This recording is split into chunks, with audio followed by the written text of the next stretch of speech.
Hi there folks, well welcome back to my channel, and this is another little video for my History, Myths and Legends series. And as we all know, Scottish history, myths and legends are all pretty dark. There's a kind of a certain level of the gothic with a lot of the events that have happened in Scottish history, from massacres and battles to events in Scottish mythology and folklore like the Selkie and Sonny Bean, even the Kelpies, are all fairly dark. And for this video I'm going to be looking at a lesser known figure from Scottish folklore and mythology, and I'll be taken back to the Scottish borders. And before I get on to that, if you are enjoying my videos, if you are enjoying my channel, if you click on the subscriber button, click on that notification bell, leave some likes, leave some comments, it's always really appreciated. And if you're wanting to support the channel further, I will be posting a link to the channel's ko-fi.com page in the description bar below, as well as in the pinned comment in the comment section. So to get back onto the main topic of this video,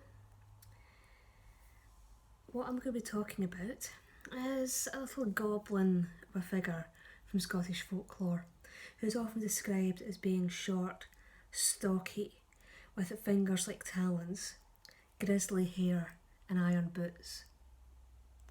And this figure is known as Red Cap, and he's not really a figure that you'd really want to kind of come across or meet while out in your travels. Because within the stories about Red Cap, any travellers who are going through the borders and who seek shelter in ruined castles, and trust me, there are quite a few ruined castles in the Scottish borders,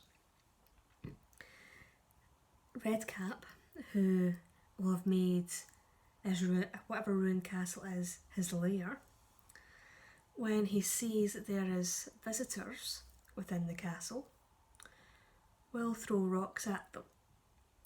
And there is one aim for him about throwing rocks, is not to scare them away or send them on their way, it is to kill them, and to kill them alone.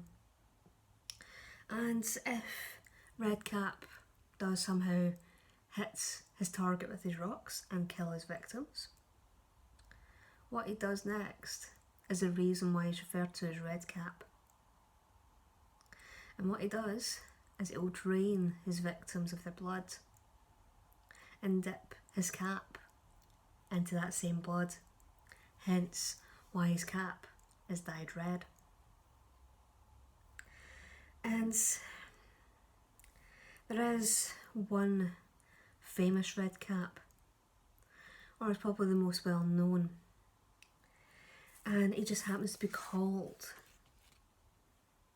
I think it's Robin Redcap he's called.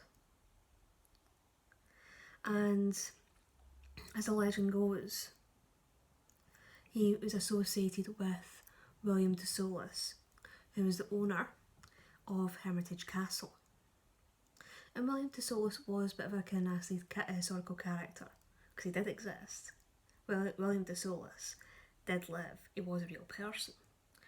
And he wasn't a particularly pleasant person. But there have been a lot of myths and legends that have built up around him. And one of the main ones was that he practiced the dark arts. He practiced black magic. And as that legend goes, he apparently learnt black magic from somebody called Michael Scott, who again was a real historical figure from the borders, and who I might try and get round to do a video on, because he is actually quite an interesting character. And yeah, Michael Scott was also known as the Wizard of the North. So there's a lot of these kind of dark stories and dark pieces of folklore swirling around William de Soulis, and one of them was that he had a Red Cap familiar, and that was Robin Redcap. But to get onto like the more historical aspects of who William de Soulis was. What really cements him in the history books is he actually raised an army to try and overthrow Robert the Bruce in the hope of either putting himself or Edward Balliol on the throne.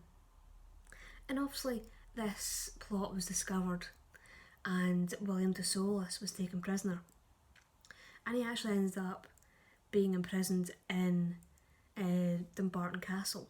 Okay, there is a story that he was boiled alive by the people who live near Hermitage Castle, but what we can see in the historical records is that he was taken prisoner and kept in Dumbarton Castle. And by all accounts, it was in Dumbarton Castle that he died, under fairly mysterious circumstances. What these mysterious circumstances were, I don't know, but people did find it strange and somewhat untoward that he died while in prison. And the idea that Robin Redcap is his familiar is actually believed, if you buy into the whole story of him having this familiar, that Robin Redcap disappeared after de Soulis' death. But I also found that the first actual reference to Robin Redcap comes from Sir Walter Scott, who actually had mentioned this familiar while writing a story. Again, Sir Walter Scott was from the Borders himself, so he would have heard stories about de Soulis, he would have heard stories about Redcap, and yeah, he would have played about and kind of thought, well, this could be interesting, this could create a great story. So decided to use, and it's for all we know, he probably also heard the stories and the myths and the legends of de Soulis practicing black magic. So just decided that, well, people who practice black magic have familiars, let's embellish it. So the Redcap, even though the most famous one, does seem to be more of a kind of modern development. Robin Redcap does seem to be more of a 18th century addition to the stories.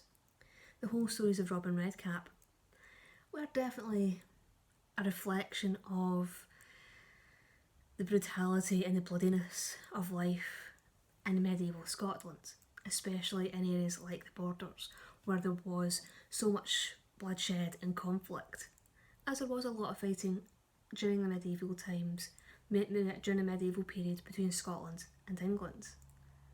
So stories about creatures like Redcap probably do have their roots and their connections to these troubled and brutal and bloody times.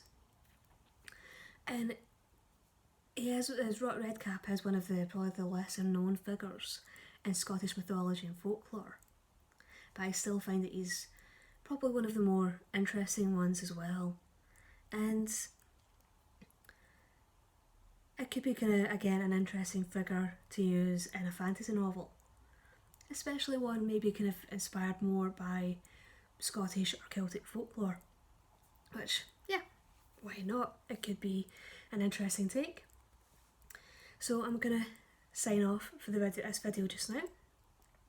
Hopefully you enjoyed what you saw, and I'll see you all in the next one. Bye bye.